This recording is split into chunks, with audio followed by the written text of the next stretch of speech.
Ele é um arquiteto urbanista, mas não só isso. Eu acho que Deus, quando decide o que cada um vem fazer nessa jornada, nesse planeta, percebeu que Isaac poderia ser além, e além de artista plástico, de arquiteto urbanista, ele também é músico e também é escritor. Deus sabe, a gente não. Essa ordem, por onde começou Isaac?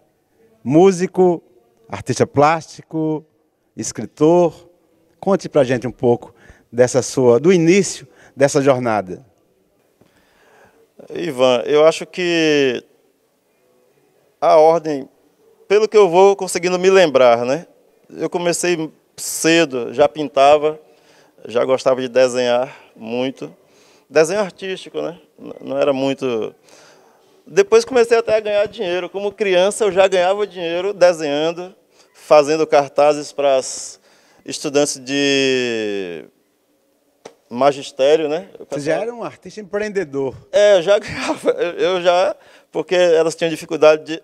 Sabe quem já viu as estagiárias de magistério? Uhum. Aqueles cartazes, conserve a sala limpa, ajudante do dia, sabe? Aquela série de cartazes, então eu fazia para ganhar dinheiro naquela época. E tinha que saber desenhar, porque eu tirava das revistinhas de quadrinho, fazia ampliação para tamanho cartolina, né? E aí foi o meu primeiro contato mesmo com o que a gente pode chamar de arte, já era fazendo esses desenhos, né? E logo cedo também, com 12 anos, eu já comecei a tocar violino, né? Já foi a parte da música, veio cedo também. E as outras coisas vieram na sequência.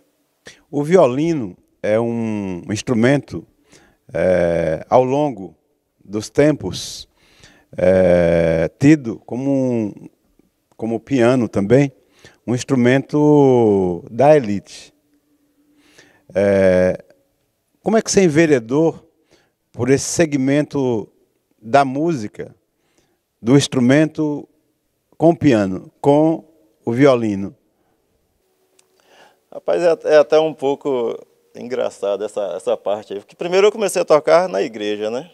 E na igreja tinha muito aqueles trompete, saxofone, instrumentos que têm um som muito forte, né, comparado ao som do violino. E aí o pessoal até, pelo pouco conhecimento que tinha, ficava, como é que você toca esse instrumento? Somzinho baixinho demais. E eles vinham pá, pá, pá, mesmo aquele som em cima de mim, eu com o violino ali, né, naquela coisa que é o violino. E eu gostei do violino, eu sempre gostei, eu estudei no início, não se tratava de internet, que hoje em dia você pesquisa tudo facilmente, ia para a biblioteca, conhecer o que era o violino, e eu gostei, me apaixonei pelo violino e pronto. Eu não tinha essa noção de ser um instrumento clássico, né? Aquela coisa de muito pouco usado popularmente, né? Então, eu gostei porque gostei. Eu tinha outras opções, achei interessante a questão do arco, né? Aquele negócio de você tirar o som por fricção, né? Que é tecnicamente o nome correto, e assim veio o violino. Camaçari é uma cidade fantástica, eu sempre digo isso aqui no Conversa com o Poeta, não tão somente pela orla marítima, nós temos 42 quilômetros de orla marítima, nós temos aqui uma região, né, que é um cenário para qualquer filme. E temos o polo petroquímico, mas também, sobretudo, a cultura e seus artistas. Nós temos Buli-Buli, enfim, não vou nomear aqui porque vou ser injusto com os que eu não conseguir lembrar. Mas um em especial é Dene, da Timbalada, né, que é um grupo conhecido mundialmente, né? E você foi o primeiro professor do Dene da Timbalada, não é? Fui. Não da Timbalada, claro, ele já chegou lá cantando, mas ele era da banda Mirim, na época aqui em Camaçari, que todo mundo que tem mais tempo aqui em Camaçari, né, conheceu a banda Mirim, e ele era o vocalista da banda Mirim. E na época foi quando eu tinha o projeto da Alegreto em andamento, que tinha a escola de música Alegreto, para quem não conhece, né? Era uma escola, a primeira escola de música de Camaçari foi a Alegreto, no início dos anos 90. Então, a prefeitura, né, na época, fez um contrato lá e colocou a garotada da Timbalada para estudar na Alegreto. E Dene era o vocalista e começou as primeiras aulas de canto, ele começou comigo. Hoje ninguém nem sabe, acho que pouco se fala disso, mas eu acho que é legal. Foi o início disso, né? Eu acho que quando você fala que a prefeitura, na época, colocou a galera da escola, né, Banda Mirim, da Banda Mirim para estudar lá na Alegreto, mas eu acho que Camaçari deve muito a alguns mestres aqui, não apenas que encantam se apresentando, mas que encantam ensinando. Nós tivemos Enoque, né, mestre Enoque, que foi o seu sócio na Alegreto, né? Alegreto, isso. O Tenente Bessa, né? O Saudoso querido, Tenente saudoso Bessa. Tenente Bessa, que tem uma família musical maravilhosa, né? Assim, o Nino Bessa é um dos grandes músicos da Bahia, né? E como foi essa ideia de você montar com o Enoque essa escola Alegreto? Essa foi outra história, né? Você chegar até na Alegreto. Eu já era... O pessoal de banda, normalmente, Ivan, eles, do pop, né? Eles não gostam muito de estudar, né? Quer tocar, né? Quer tocar. E quando chegava alguns, claro que não era só eu que estudava, mas muitos não estudavam. E quando eles se debatiam nas dificuldades técnicas, eles me procuravam para corrigir um acorde, sabe assim, para ver a sonoridade de uma banda. Então eles sempre me procuravam. Me procuravam para treinar lições, músicas, passar música. E aí foi surgindo a ideia a partir daí. E eles diziam, às vezes queriam me pagar, e eu não cobrava, né? Aí dizia, pai, por que você não coloca uma escola de música? Uhum. Tá entendendo? Então, a ideia foi dessa demanda, papo, né? Começou, um cobrava, outro cobrava, né? Tinha vez que tinha 6, 7, 8 músicos em minha casa, tratando de música, né? Eu ali falando tecnicamente, os caras só me digam como é, rapaz, não quero saber. Às vezes a mania que eu tinha de querer ensinar, aquele afã. Partitura. E eles, não, diga como é, aqui eu mostrava o acorde, aí eles, pronto, obrigado, valeu, sei o quê. Então, assim, houve uma cobrança, né, do pessoal. E nesse mesmo período eu conheci Enoque, né, que também tinha o interesse de colocar escola de música, entendeu? E aí foi a gente conversando, afinando as ideias e chegamos no que foi a Alegreto, né, que foi muito... Uma grande escola e que formou...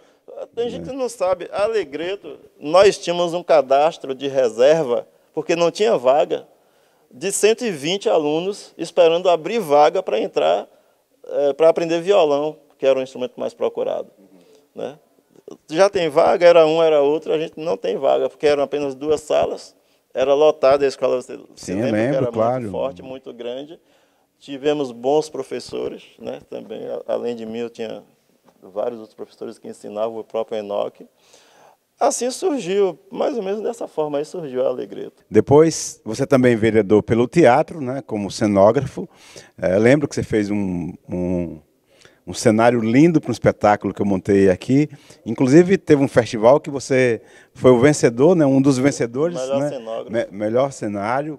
Né, Isso. Festival de teatro, primeiro festival de teatro de Camaçari. De Camaçari. E eu lembro que é uma peça que falava sobre a escravidão, e você colocava... Chamava-se Pito. Chamava-se Pito. E você colocava os personagens dentro de uma fazenda, e o espectador que entrava no teatro se sentia, né? Se sentia dentro da fazenda. Fantástico.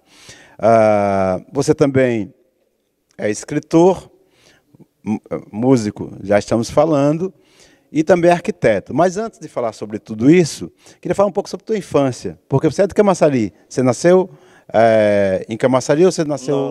Não. Eu cheguei em Camaçari com 7 anos de idade. 7 anos. E você é de que cidade? Eu sou de Serrinha. Serrinha. Aí veio com 7 anos, aportou Isso. aqui. A primeira estada vinda da minha família para cá foi com 7 anos de idade. Nessa época eu não... só desenhava, né? Certo. Né? A música eu comecei aos 11, aos 12 já estava tocando na igreja. O desenho eu continuei, né?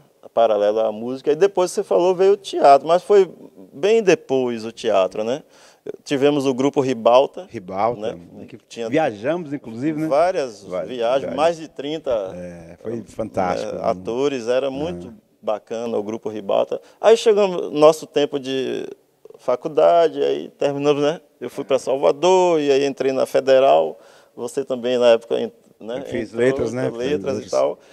Aí o teatro a gente teve, como era amador, né? Também, a gente teve que deixar de lado, infelizmente. E continuamos com a arte, várias artes, como você falou aí. Eu sempre fui muito... várias coisas, né? O que surge eu vou fazer. Eu gosto do desafio. Por exemplo, tem uma história muito bacana com a criação da Filarmônica em Camaçari. Eu sou o fundador da Filarmônica, né? Um dos fundadores. E na época eu tocava violino, já tocava violino. E aconteceu, houve um desafio, acho que você talvez nem saiba disso. O nosso amigo, abraço, o nosso amigo Davi, Neiva, né? Davi Neiva. Isso, o Davi, nós precisávamos do baixo na orquestra. Mas Isaac tocava violino, aquela coisinha, aí o baixo, tuba, né? Tá, pom, pom, pom, aquele som, né? E aí não tinha tubista, né? Para tocar o baixo. Eu digo, eu vou tocar baixo. Aí o Davi disse, não tem como, você toca violino. E faltava 30 dias para a estreia da Filarmônica. Aí o Davi disse, então, você não tem como, não sei o que. Eu digo, eu pego o desafio. Não tem aí o maestro, o saudoso Diogo, né, capitão aposentado da Polícia Militar, né? Aí todo mundo, essa eu quero ver, né? Essa eu quero ver. Aí o Davi fez, eu aposto que você não consegue ir à praça, ia tocar no 28 de setembro. No aniversário da cidade. No aniversário da cidade. E aconteceu que ele apostou o salário dele contra o meu, na época. E aí terminamos de fazer a aposta, aí eu fiz a requisição de punho, eu quero levar um instrumento para casa. Aí ele, não pode, só que eu digo, não, ninguém trabalha. Aí eu tô, tá com medo, Davi. Aí eu levei o instrumento para casa.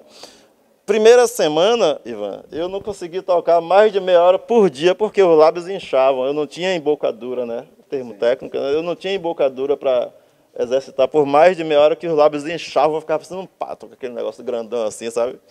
Enfim, com 25 dias, o maestro, a gente estava ensaiando a música de abertura, era chamada Canção do Soldado, e começava com solo de baixo. Era puxado, pom, pororom, pororom, pom, pom, pororom, pororom, pom, pom, pom, pom, pom. Aí eu lá, com 25 dias, tocando tudo, perfeito. Aí o maestro fez, Davi, ele falava bem assim, pague sua aposta.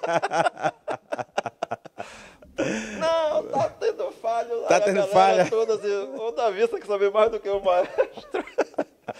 Aí, bacana. Eu sei que fomos a estreia da Filarmônica. Eu fui o primeiro tubista, era o primeiro tubista da Filarmônica. E assim fui, até ganhamos festivais, eu fui para vários festivais. A nossa lida, né, a nossa jornada aqui na cidade, na Bahia, enfim, sempre desafios, né? Eu lembro quando nós passamos no vestibular, você passou em arquitetura, não foi? Eu passei em letras vernáculas com inglês, que foi uma festa para a cidade. Na né? época era uma novidade, né? Porque a gente não fazia cursinho. Eu lembro que quem passava era pessoal de cursinho, os cursinhos famosos, né? Assim, a gente não. Não, e tem uma questão que eu acho muito cruel, né? Muito perversa no Brasil, que as universidades federais, que são gratuitas, não é? São criadas para os ricos que podem pagar, não pagar. Porque você entra na universidade e o curso é integral, é o dia inteiro. Todo. O dia Isso inteiro. É um sacrifício. Então nós pobres, né? Impossível. É impossível, porque você tem que trabalhar para poder comer, ajudar seus pais, né? E eu lembro que eu fazia muitos trabalhos daqueles alunos que eram ricos, mas iam tomar cerveja para a praia, né? E, enfim, porque eu não tinha dinheiro para comprar os livros. Então eles compravam os livros para mim. Passei por isso. E eu ajudava, enfim. Então, quando você fala de desafio, é uma honra, Isaac, é uma alegria trazer você para cá, porque trazer você aqui para o Conversa com o Poeta, porque hoje você é um arquiteto bem-sucedido, é um escritor com um livro fantástico, que vendeu milhares de exemplares, e esses livros já foram comercializados, inclusive, em vários países. Mas as pessoas não sabem, né, do começo, da jornada, né? Então, eu tinha já tentado trazer você várias vezes para o Conversa com o Poeta, e para nossa alegria, a gente conseguiu trazer agora.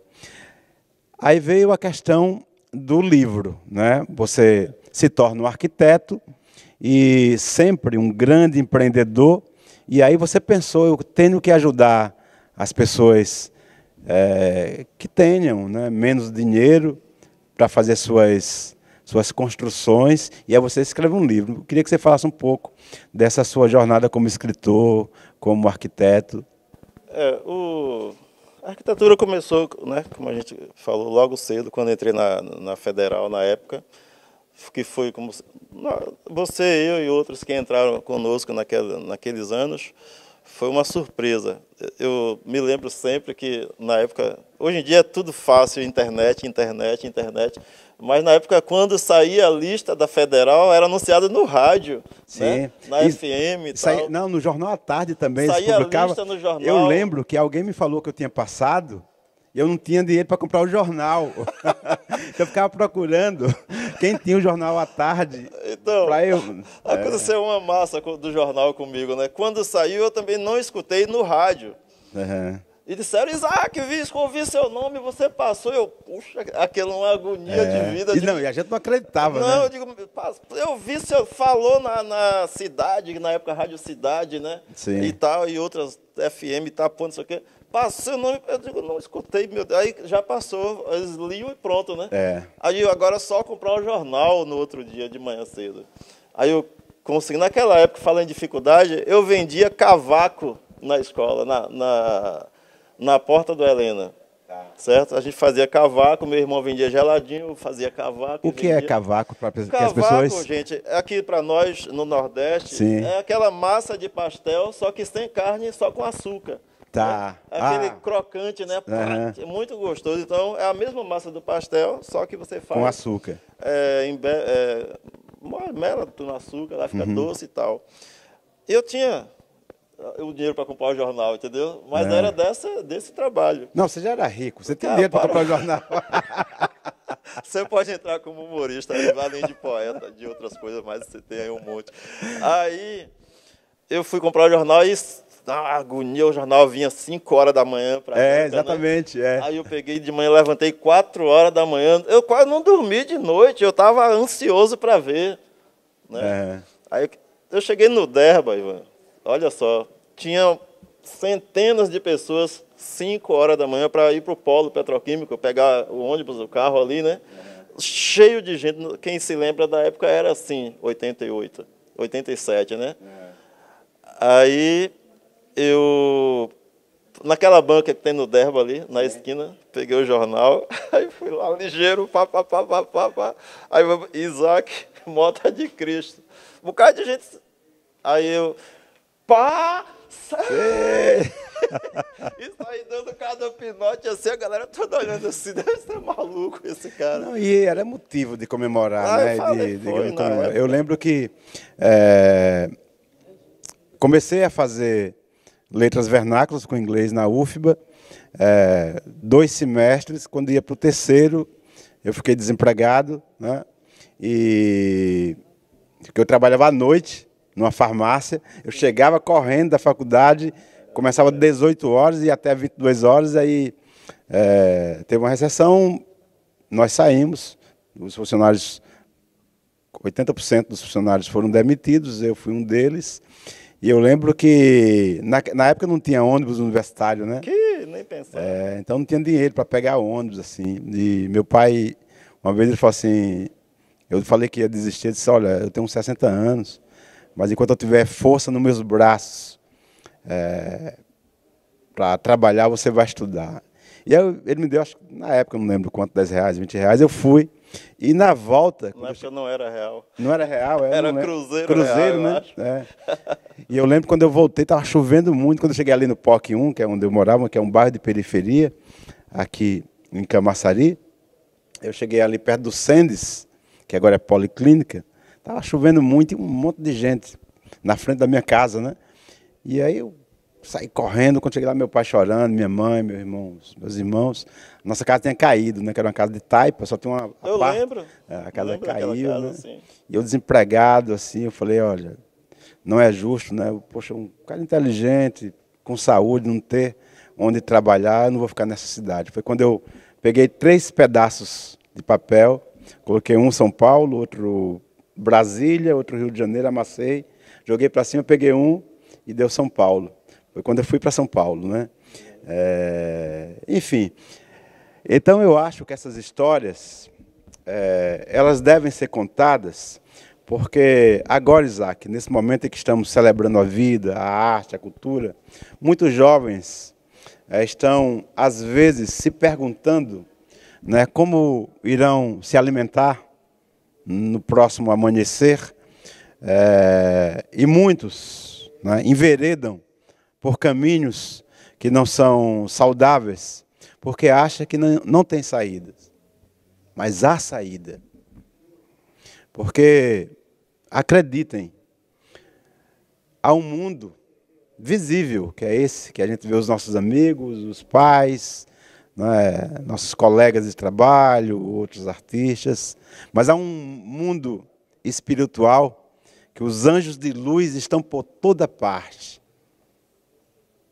Por toda parte. Então, se você pensa com compaixão, se você pensa com ternura, com amor, com bondade, esses anjos de luz espalhados por todo o universo estarão próximo de você.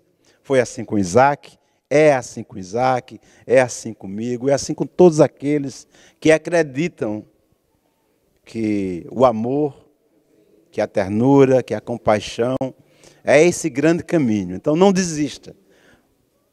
Por mais que você esteja com fome, por mais que você não tenha dinheiro para comprar livro agora, avante. Não é isso, Isaac? Tem que ser. A verdade é isso aí. Você tem... Eu penso... Quando eu tinha cerca de 15 anos, eu li um livro de Joseph Murphy, O Poder do Subconsciente, né? Assim, e ele fala muito sobre o pensar positivo, entendeu? Se você pensa positivo, você atrai, você vai fazer com que todas as forças do universo conspirem positivamente a seu favor. Se você pensa negativo, você vai fazer também com que as forças negativas, vou nem falar você, se a pessoa pensa negativo, vai fazer com que as forças negativas conspirem para cima dela, entendeu? Assim, a gente pensa positivo e pensa e faz costume de pensar positivo. Vai dar tudo certo. Eu sempre pensei assim, essa nossa vida que a gente está fazendo um breve relato aqui, foi feita em cima de muitas lutas mesmo, muita dificuldade, né? Nossos pais, como você falou, o meu a mesma forma, meu pai é construtor, carpinteiro, pedreiro, né? Minha mãe professora primária, né? Então, não tínhamos, nunca fomos de família rica, abastada financeiramente, como você falou. Entramos na Universidade Federal e eu dava aula particular para me manter, dava banca, né? Na época para me manter. Você já falou aí das dificuldades de fazer trabalhos para os seus colegas. Então, assim, a gente foi passando, cada percalço, né, que aparecia, a gente conseguia passar, não ia choramingar nos cantos. Se fosse choramingar, a gente não estaria aqui. Não, e eu vou fazer uma quebra, né? Uma quebra agora para a gente rir um pouco. Eu lembro. Pelo amor de Deus, mano. Suas lembranças são perigosas. Eu lembro. Nós fomos, acho que era um congresso, não lembro, uma temporada, enfim, no Rio de Janeiro. E chegamos no Rio de madrugada. Um frio imenso na época. E aí o ônibus parou para a gente tomar café na beira da praia. Todo mundo ficou dentro do ônibus, né? Isaac sumiu. E todo mundo... e todo mundo ficou preocupado. Cadê Isaac? Cadê Isaac? 3 horas da manhã. E aí, de repente, lá vem Isaac, todo molhado. Todo molhado. Você tinha que se lembrar disso. Todo molhado. Isaac, você estava onde? Estava na praia. Eu posso chegar em Camaçari dizendo que tomei banho na praia do Rio de Janeiro. Vocês não. Eu morri e não lembrava mais disso. Eu lembro. Mas foi verdade. Meu Deus do céu. Parecia um pato. Todo molhado. Um frio. Muito frio, Isaac todo molhado. Mas tomei banho na praia Copacabana, lá no Rio de Janeiro. A primeira coisa que Isaac chegou aqui era contando que tomou banho. Até parece que aqui não tinha praia, né? Aqui cheio de praia, o maior calor. Mas eram nossos currículos, né, cara? Era currículos de adolescentes. Tem uns seus aí, eu não vou contar, não. Não. Não vou contar, sério. Pode ficar tranquilo. E se você contar, eu edito. Não vou nem contar, não vou nem gastar meu tempo para contar. Eu peço para o editor aqui. Sigamos. Você escreve um livro que, como já disse, vendeu milhares de exemplares, não só no Brasil, mas em vários cantos, né? Foi pauta de vários jornais e de TV, enfim. Eu queria que você falasse um pouco desse livro, porque eu acho que é importante, porque você podia escrever um livro com a sua sapiência, com a sua experiência como arquiteto, um livro comum, né, como tantos outros, mas você envereda por um caminho que eu acho que é um caminho muito, muito importante, né, que é de ensinar, de ser parceiro daquelas pessoas que estão construindo e não sabem, né, que podem construir com valores mais acessíveis. Me fala um pouco sobre esse livro. Eu acho que você leu meu livro. Não, eu acho. Eu tenho certeza. Exato. A recíproca é verdadeira. O seu primeiro livro, Eu Sonhador, né? Que a gente foi aquela luta para lançar, os que vieram em seguida. É bom você saber que isso é como se eu ficasse devendo. Eu digo, eu também vou fazer um livro um dia. Aí Ivan está lançando o livro dele, eu também vou lançar o... A gente sempre teve essa sadia concorrência. Ele lançou um porque eu não posso lançar 2. Não, ainda são 2. Me obrigou a eu lançar depois 3. Aí ele vai, Isaac lançou 2, eu vou pro terceiro. O pessoal vai acreditar, viu, Ivan, nisso aí. Tem que acreditar. Aí, o que aconteceu é que, como eu comecei... Nossa conversa sempre está permeada em se falar de luta, né? De luta. Na minha casa, nós começamos a trabalhar muito cedo, tá? Muito cedo, Ivan. Meu pai, ele não pagava ajudante, né? Meu pai não pagava ajudante. Quem ajudava meu pai era eu e meu irmão mais velho, Gildásio, né? Gil. Então, eu comecei em obras aos 9 anos de idade. Com 9 anos, a gente já estava dentro de obra. E desde então, eu sempre escutei muitas, principalmente as mulheres, reclamarem por falta de uma literatura desse tipo, que ajudasse uma pessoa que não entende de construção a conduzir uma construção, uma obra, entendeu? Então, isso foi nascendo, né, ao longo da minha infância, de 9 anos de idade, até ao ponto que eu lancei o livro, a ideia de criar alguma coisa que ajudasse. Quando eu escutava, mesmo sendo criança, mas eu estava trabalhando, eu estava dentro da obra, entendeu? Eu queria ser útil, eu queria ajudar, entendeu? E aí a ideia de escrever o livro, em 2008, eu estava em São Paulo, né? Estava em São Paulo, lembrei daquela história que você estava no teatro apresentando uma peça e eu apareci do nada. Sim, lá no Major Diogo, a gente estava em cartaz e você apareceu, fiquei Me lembro que eu vou tão contar. feliz. Aí, em 2008 veio a ideia, veio a oportunidade de agora eu vou escrever o livro, entendeu? E aí escrevi tão rápido aquele livro que muita gente, o pessoal, os repórteres sempre perguntam, quanto tempo? Eu digo, 2 meses.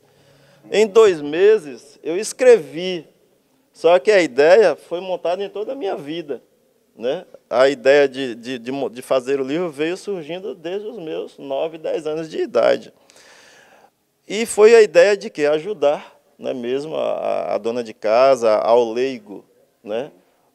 Isso aí foi minha ideia, no caso, porque depois que eu lancei o livro, me surpreendeu muito, porque o livro que eu pensava que seria para pessoas donas de casa, ou para você, é um artista, não sabe nada de construção, quer construir, leu lá o Conhecendo Obras, né, que é o título desse primeiro livro que eu lancei, e você ia ter como conduzir a sua obra, né? A ideia era essa, ensinar um leigo a conduzir sua obra. E com isso não gastar desnecessário, economizar, saber contratar um empreiteiro, um pedreiro, em vez de contratar uma empresa que vai te cobrar mais 30% ou até mais de ganhos, né, em cima do valor da obra. A ideia foi essa. E em 2008 eu escrevi, 2 meses eu escrevi. Aí o livro tem uma longa história, né, porque eu estava em São Paulo, eu não aguentava mais a empresa que eu trabalhava, na época, porque era uma correria muito louca. Cheguei a um tempo, Ivan, de andar com comprimido para dor de cabeça na carteira, no bolso, porque eu tinha, já técnico, né? Eu tinha vários processos de construção em minha mesa para resolver, uma demanda, cheguei a contar 150 obras em minha mesa para eu resolver, e eu não tinha condição de resolver, eu reclamava, pedia pessoas para me ajudar e tal, e não vinha, era só promessa. Uma hora eu digo, ó, escrevi o livro, vou lançar esse livro na Bahia. Olha, já está em quantas edições? Na Bienal, indo para a 4ª edição. 4ª edição já. Olha. Aí, a Bienal daqui, 2009, foi quando eu lancei, que aí é outra história que você sabe, né? Já conversei com você um pouco sobre isso. Eu vim com o livro, estava impresso, né, o livro, né, só que não estava em minha mão ainda, e já estava pronto para vir, porque eu precisava que ele fosse lançado na Bienal, que, a propósito, é o maior evento de livros do mundo, na Bienal Internacional. E eu sofri muito com esse livro, porque eu não conheço. Quem já viu falar em Isaac de Cristo? Ninguém sabia quem eu era, entendeu? Em termos de livros.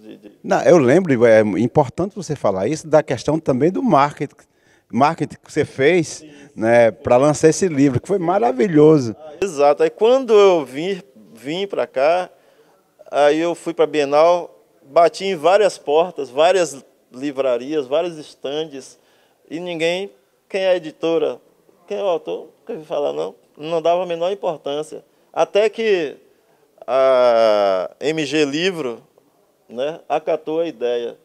Você quer o quê? Eu quero um espaço para colocar o livro, qualquer prateleira, qualquer coisa para mim servia, entendeu? Ela fez assim, você quer um espaço de um stand, de um expositor para colocar o seu livro? Eu digo, como assim? Ela me mostrou 1 metro por 1 metro, certinho, assim, com meio metro de altura, uma caixa, né? Aqui dá para você mostrar, expor seu livro? Eu digo, dá. Aquilo ali eu já estava pulando por dentro, entendeu? Dá, claro que dá, pronto. Aí ela disse, pronto, vê o que você faz aí, amanhã. Já tinha começado a Bienal e eu ia começar a expor no dia seguinte. Aí e agora? Sabe o que é que eu vou fazer? Aí veio aquela ideia, poxa, meu livro fala sobre construção, conhecendo obras. Aí o que eu fiz? Eu tinha um carro fechado na época, chamei meu irmão, troquei por uma picape, digo, troca aí que eu vou precisar desse carro aí. Fui lá, peguei a picape, bloco, saí pegando bloco, laje, O carro de mão. telha, carro de mão, todo material de construção, e eu tinha que fazer aquilo se encaixar em um Dentro metro quadrado. daquela ilha. É, exato. E fiz um canteiro de obras dentro de um estande de livros na Bienal 2009 aqui em Salvador, no Centro de Convenções. De maneira que me lembro que aquilo chamou muito a atenção. Foi um marketing, né, como você falou inicialmente, porque quem vinha procurando o livro, daqui a pouco dava de cara com um canteiro de obras. Porque era um cenário muito estranho, né? Estranho. Muito estranho, Isso chama assim, atenção, e fantástico, né? Fantástico. Aí começou, eu sei que, se for contar a história é muito longa, no final da Bienal, eu tinha vendido, foi o segundo livro mais vendido. Eu lembro. Na Bienal, até nos jornais. Eu perdi para Leite Derramado de Chico Buarque, que lançou naquela Bienal. Época, foi quem vendeu na livraria Multicamp, eu acho, né? Do primo. Ele disse, Isaac, seu livro só perdeu para Leite Derramado eu vou competir com o Chico Buarque, o cara que está chegando. E foi fantástico, assim. Não tinha como Aí foi jornal. Isso deu o boom do meu livro. Porque a minha primeira entrevista, aquele Oscar Paris, que todo mundo conhece, no Campo do Quatro, apresentava, né? Ele estava lá fazendo a cobertura da Bienal, na época ele era oficialmente o repórter da Bienal. Aí ele foi passando e viu aquele, parou, o que é isso aqui? Tanto matéria de construção, não sei o quê. Eu estava meio de lado assim, né? E tinha as pessoas do stand lá trabalhando. Aí o que é isso aí, do que se trata? Ele não sabia, né? É o livro aqui, esse livro aqui, Conhecendo Obras e tal. Ele pegou, quem é Isaac de Cristo? Eu estava lá, ao coração, já começou. Aí ele ali o autor, aí já veio com a equipe toda, câmeras e não sei o quê. Você podia dar uma entrevista, foi a minha primeira entrevista que eu dei. Não, e foi interessante, Isaac, porque, desculpe estar te interrompendo, mas eu acho que é importante falar sobre a grandeza disso que você fez. Eu lembro que saiu de um campo de leigos, né, de pessoas centenas de pessoas que iam comprar seu livro, que não entendia de construção, para mestres e doutores ler seu livro, né? Exato. Até porque, como você falou, eu até não concluí que estava escrevendo para pessoas leigas, daqui a pouco o livro estava sendo adotado em várias universidades. Sim, claro. Foi livro-texto que eu descobri de um concurso do governo federal, né? Foi bibliografia de um concurso federal no Mato Grosso e no Paraná, os dois concursos lá do aqui é IFBA, né? Lá IFBA. Não é mais dos institutos federais, né? Era o livro-texto. Eu digo, caramba, eu achei que tinha escrito para leigos e daqui a pouco eram livros adotados. Eu estava sendo citado em trabalhos de faculdades, né? Com minha participação na rede social, na internet, o livro, e eles citando meu livro, né? Aprendizados lá do meu livro. E outra coisa muito bacana que aconteceu, Ivan, aqui no stand da Bienal, eu estava aqui, e nessa correria, né, todo mundo... Quando eu fiz a entrevista com o Oscar Paris, aquilo foi ao ar, no dia seguinte era gente procurando, onde é que está aquele livro, onde é que está aquele livro? Aí vinha, aí... No stand, claro, daquele stand foi o estourado mais vendido, da Bienal, o segundo naquele ano. Aí, naquela correria, né, de vender, tinha em frente ao stand que estava o meu livro, tinha um stand da Lítares Editora, do Rio de Janeiro. Um cara que é editor, o dono da Lítares, de vários famosos da Rede Globo e tal. O cara é fera, Arthur... esqueci o nome, mas Arthur o nome dele. Aí o que acontece com o Arthur? Chega no último ano da Bienal, olha só o que é nós baianos, nordestinos, isso é muito bacana, você vai saber disso. Ele precisou, no último dia da Bienal, ou faltando 2 dias, assim, são 10 dias, né, a Bienal, ele precisou pegar uns livros que ele pediu lá do Rio de Janeiro e estava no Porto Seco, em Pirajá, muito longe do local do centro de convenções. E ele disse, não dá para esperar a transportadora, porque o tempo, a transportadora vai demorar 2 dias para entregar. E agora, sabe onde é Porto Seco? Sei. dá para você pegar o livro, para mim, o material para mim, lá eu estava com a picape, né, como eu falei, do meu irmão. Eu digo, dá para ir sim, vamos lá, a atividade começa às 10 horas e era cedo. Vamos lá, quanto é que você vai cobrar? Eu digo, cobrar o quê? Aí ele disse, não, você vai pegar seu carro para ir lá? Eu digo, eu não vou cobrar. O pessoal do Rio de Janeiro é outra realidade sobre isso, né? Aí, não é justo você ir e não cobrar. Quanto é que você vai cobrar? Diga quanto é. Eu digo, não, se for para cobrar, você chama o pessoal que faz frete, porque eu só vou se for de graça. Olha, né?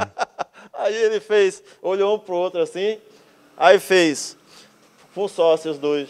Você escutou isso? O baiano disse que só vai se for de graça, que pago ele não vai. Eu digo, eu só vou assim, se você quiser pagar, você chama um que faz frete. Faz frete, eu vou, você quer resolver? Vamos lá, porque daqui a pouco o tempo passa. Aí ele disse, porra, você é assim. Bem-vindo à Bahia. Se for. E ele falou, você acha que vão acreditar nisso, se a gente contar no Rio de Janeiro, que o baiano disse, só faz se for de graça, que paga ele não faz? Eu insisti para não receber o dinheiro. Beleza, fomos. Ele disse, então vamos. Fomos para o estacionamento pegar o carro. Né? Quando entramos no estacionamento, veio o cara da transportadora com as caixas. Perguntou a ele, onde é que fica esse stand aqui? Pode me dizer? Era o material dele. Olha, na hora. Aí ele disse, porra, não acredito, esse baiano dá sorte na gente. Aí, para todos os efeitos, eu fui. Entendeu? Não cheguei a sair porque chegou. E é aquela história do universo, né, Isaac? Que você... A conspiração veio. Sabe o que rolou depois disso aí? Terminou a Bienal, ele me chamou. Olha como surge. Eu insisti sem nenhuma intenção, eu não sabia nem o poder que o cara tinha. Tá? Aí eu dei isso aí. Não cheguei a ir buscar o livro dele na transportadora, mas, entre aspas, eu já tinha, né? Beleza. Quando terminou a Bienal, ele me chamou, me deu um papelzinho, disse, Isaac, já vi que seu livro é muito bom, você é um cara muito bacana, eu estou impressionado e tal, né, que você não insistiu para fazer um negócio, eu queria pagar, você merece isso aqui. Me deu um telefone, beleza? Quem é? É um amigo meu. Você liga para ele e quando você ligar, eu já tentei ligar para ele, mas ele deve estar no exterior. Já tentei de várias formas, então não consegui. Pode ligar para ele, quando ele atender, ele vai perguntar quem te deu o número dele. Aí você diz que fui eu. Beleza? Beleza. Aí passou, fiquei ligando uns 3 ou 4 dias depois da Bienal, até que consegui falar com ele. Parece que ele já sabia, né? Assim, onde você conseguiu meu número? Eu digo, foi, acho que é Arthur Bittencourt, não lembro, Arthur, alguma coisa assim. Foi Arthur e tal, da Líteres. Ele, porra, cadê aquele sacana, não sei o quê. Então, porra, ele disse que ligou para você aí, velho, e não conseguiu falar e tal.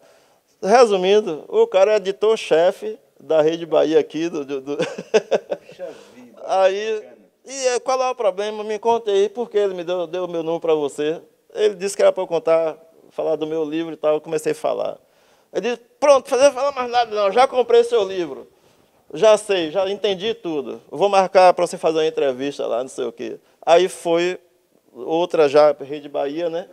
Tal, aí já fiz 2 páginas do Correio da Bahia também, que é o mesmo grupo, e tal, aí foi outro boom que deu. Eu acho, Isaac, a sua jornada nesse planeta, né? E a gente tem a alegria, a sorte que estamos na mesma jornada e próximo, porque você mora aqui já há muitos anos em Camaçari, desde os 7 anos de idade. Então eu acho que Camaçari, todos nós temos muita sorte de ter você por perto, como um grande mestre, como um grande professor, e essa simpatia que sempre, às vezes claro, todos nós temos momentos de tristeza, e às vezes quando eu penso em Isaac, tem muita história para mim aí. Muita história. Muita história. Muitas histórias. Eu queria aproveitar esse momento de alegria, agradecer imensamente à Prefeitura Municipal de Camaçari, em especial à Secretaria da Cultura, por me conceder essa oportunidade, né, de conduzir esse programa, o Conversa com o Poeta, porque é através dele que eu humildemente tenho essa, mais uma vez, oportunidade de trazer artistas, pessoas que fazem a diferença. E você é uma delas, Isaac. Estou muito feliz de você ter tido esse tempo, né, dentro de uma agenda que eu sei que é lotada de vir aqui no meu programa. Eu queria te agradecer imensamente. E, enfim, você contou a história aí desse editor, né, que é do Rio. Eu lembro do Paulinho Boca de Cantor. Arthur Rodrigues, lembrei o nome dele. Eu lembrei agora do Paulinho Boca de Cantor, que é um grande amigo, um parceiro, inclusive temos músicas juntos, um poeta maravilhoso, um músico extraordinário dos nossos baianos, e é um contador de história, né? Ele contou uma história também do pessoal de São Paulo, né? O pessoal queria entrevistar Dorival Caymmi, né? Dorival Caymmi, sempre daquele jeito dele, tá, não sei o quê, e não marcava. E aí o pessoal ligou de lá, não, ó, já que você não quer vir aqui em São Paulo, a gente vai aí na sua casa, tá? Aí, finalmente deixou o jornalista ir lá com a equipe, né? Quando chegou lá na casa do Dorival Caymmi na rede. Sente aí, meninos. Começou a contar a história, tá, não sei o quê. Aí do pessoal lá da equipe chegou para o outro e falou assim, baiano, ô bicho preguiçoso. Ele ouviu, Dorival Caymmi ouviu, paulista, ô bicho invejoso. Mas você fala, bicho invejoso. Eu não entendo isso, porque eles ficam dizendo que a gente é preguiçoso, que o baiano pois é preguiçoso, né? O quanto a gente trabalha, né? O quanto trabalha demais, isso aí eu acho, um mito, né? eu gosto de dar risada das histórias, mas... E a gente transforma tudo isso em riso mesmo, né? Que tem que ser feito mesmo. Você fala da rede, tem aquela história do baiano na rede, né? Que fala, ô Zé, vai ver se tá chovendo. Aí os dois da rede, um lá numa rede, outro na outra, né? Ah, não vou não, que eu tô com preguiça. Vai lá tu, eu também não vou não. Pera aí que eu descubro agora. Chole! Aí chama o cachorro vem, ele passa a mão. Tá chovendo não, o cachorro não tá molhado. Então com essa risada linda do Isaac. Ai. Maravilhosa. Eu queria terminar a conversa com o poeta. Além de agradecer à Prefeitura Municipal de Camaçari, à Secretaria da Cultura, queria agradecer a toda a equipe tão generosa, essa equipe aqui que eu amo, esses meninos, né, que tenham aprendido tanto com eles aqui, de uma simpatia, de uma capacidade, de um talento. Agradecer ao Teatro da Cidade de Saber, à direção, agradecer aos meninos, aos técnicos que faz essa iluminação, enfim, a todos. Agradecer ao público. E Conversa com o Poeta chega ao fim. Gratidão, TV Litorânea, aqui da Bahia. Esse programa, além de ser transmitido aqui na Bahia pela TV Litorânea, também é retransmitido pelo YouTube, no canal da TV Camaçari Cultura, Ivan Antônio Artista, e através da nossa rede do Teatro da Solidão Solidária, que hoje, por tantas graças do nosso divino, está em vários países do mundo e que vão ter a alegria, né, a honra de conhecer Isaac de Cristo, esse artista, esse ser maravilhoso, que tem a sorte de ser meu amigo.